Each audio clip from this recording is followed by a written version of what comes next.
in un'opera di Annibale Carracci, il bolognese che riscoprì il classico, in primo piano la lupa allatta Romolo e Remo, scoraggiando ogni assalto del funereo corvo nero. Allunghiamo lo sguardo, risalendo la sponda a destra del fiume, seguendo il giovane che va rientrando.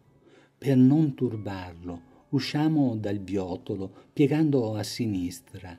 Nel suo letto l'acqua gorgoglia ed una brezza serotina piega arbusti ed i rami di frusciamenti d'oleandri. Certamente è primavera, l'aria tersa rende visibili i monti blu ed un tramonto roseo. La scena s'affoltisce con il Domenichino, con Arnaldo che, deposta l'arma, regge ad Armida lo specchio, deve ricomporsi. La fiaccola d'ardente amore è ancora accesa, i colombini sono agli approcci e un amorino annoiato s'appisola.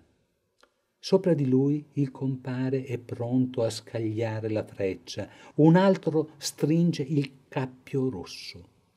L'uomo non ha scampo. Tra i chicchi d'uva dorata, il pappagallo, simbolo di libidine, stavolta tace ed acconsente, ma con preoccupazione osserva i due guardoni nascosti dietro al melo. Torniamo alla scena centrale. Lentamente. L'amore acceca l'amore, i due putti confermano la regola, ma in che giardino siamo, ove ogni rosa cela una spina? Attraversiamo il prato, un edificio classico con archi serliani. A Venezia, in piazza San Marco, non v'è erba che cresca. A Bologna, Palazzo Te di Giulio Romano è di ruvida pietra.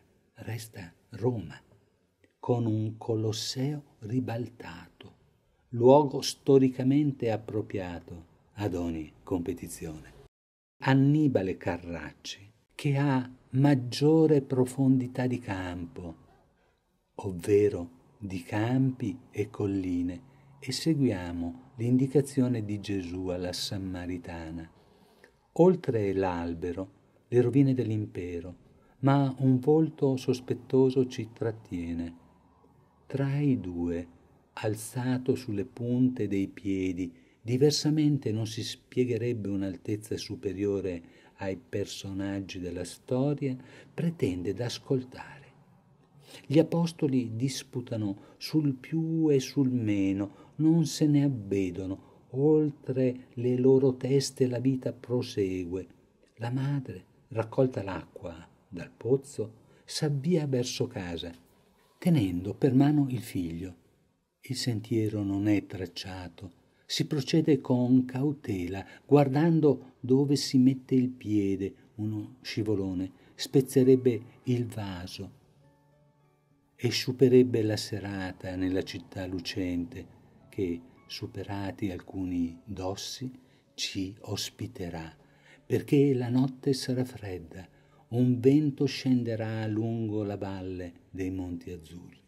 Se per qualche istante vi è sembrato di percorrere il sentiero, di superare il roseto, di cercare l'ingresso tra le mura di Gerusalemme, avrete vissuto nel racconto.